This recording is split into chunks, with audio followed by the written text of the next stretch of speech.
All right, folks, we are down here again in the Cyclones dressing room, and I'm here with head coach Richard Santos, and both of us have taken our heart pills to get our hearts back to beating at the proper rate. But, Coach, you know, it's interesting. Way back at the start of this series, you said to me, I'll never forget, you said, hey, listen, all I know is when you finish ahead of your opposing team in the playoffs, that means you get Game 7 at home. And we had Game 7 at home and a thrilling 2-1 victory. Walk us through your night on the bench. The ups and downs were absolutely crazy tonight. That was our speech from yesterday at practice was can't let the highs go too high and can't let the lows go too low. So just play the game, have fun with it. I must have used the playing in the driveway, Game 7, playing road hockey. It's incredible. I've never coached a Game 7 game. I've coached like series winners in AAA or anything, but never a Game 7 in junior hockey. And man, wow. I get it. I'm going to tell our viewing audience, folks, there's nothing in sport like Game 7. I don't care what it is, but especially in hockey. And one of the other great traditions I love, and I mention it on air, and you don't see it in any of the other sports, only in hockey. After a hard-fought series, the teams line up at center ice and shake hands and say, wow, good job, well done. And I saw you hugging just about every player because you know these kids now, Honestly, they the way that they play is phenomenal. They do not stop. From puck drop in Game 1 to the buzzer in Game 7, they haven't stopped. They give their full effort, and I tip my cap to them. Honestly, it's giving those kids a hug at the end. A lot of tears in both the lines. So I can't speak highly enough for the organization of Stratford. The fans up in Stratford were amazing for them. Honestly, it was a great, hard-fought series. Well, I'll tell you, Coach, I always say a team takes on the personality and reflection of the coach, and you did such an outstanding job because they're just young kids. I mean, we got to keep remembering there's some 15, 16, 17-year-old kids that, I'm 66. They're still wet behind the ears. Anyhow, but truly. You talk about key points and key moments of the game, and two things stand out. 5-on-3.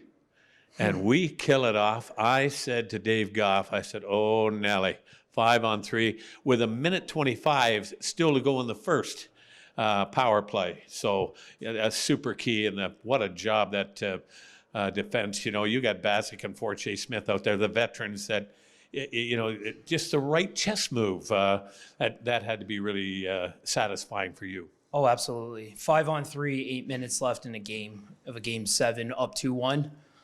That's a hard pill to swallow on the bench. But again, we went back to can't get too high, can't get too low. I give a lot of credit to Sean Truby blocking a lot of shots. Bassick didn't even come off for that 5-on-3. Josh Harding came on for Fournier Smith. I think Matheson broke 2 sticks on two block shots.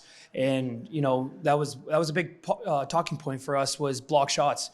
Every game, like I said in our last interview, is they have 20 to 25 block shots a game, and I think our boys stepped up today. I think we were probably over 15 block shots, and give that room a lot of credit. We give them the tools, we give them what they need to do, but it's them that execute it. So.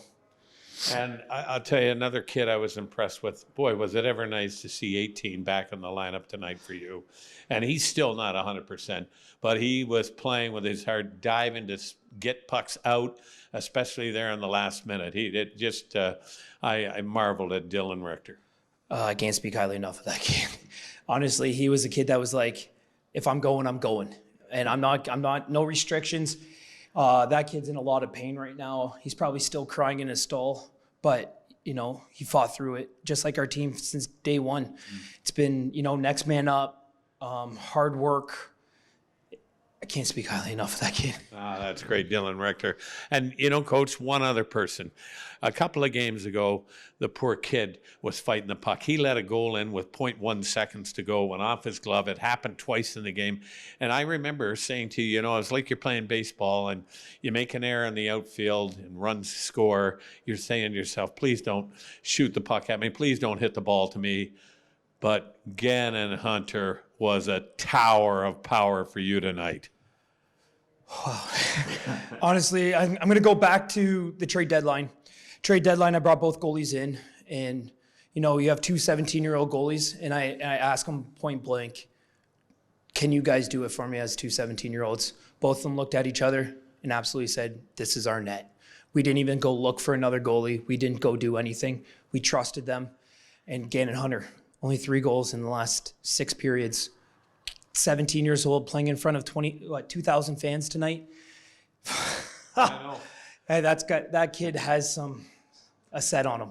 You're preaching to the choir, that's for darn sure. He was simply outstanding. Well, Coach Santos.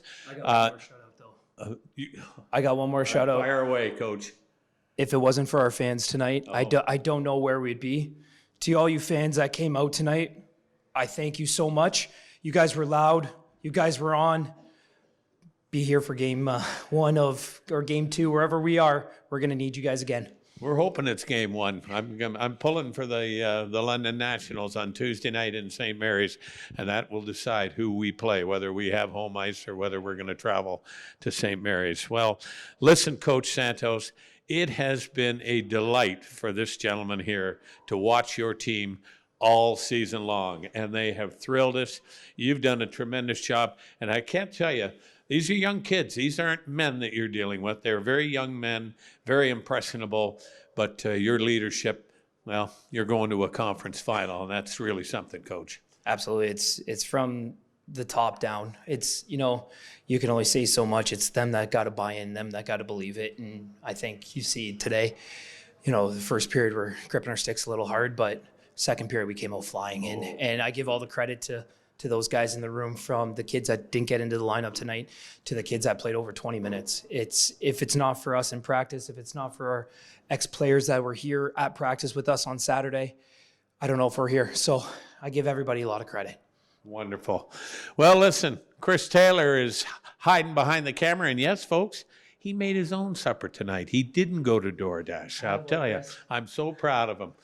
This is head coach Richard Santos, and my name is Peter Cobb saying, so long.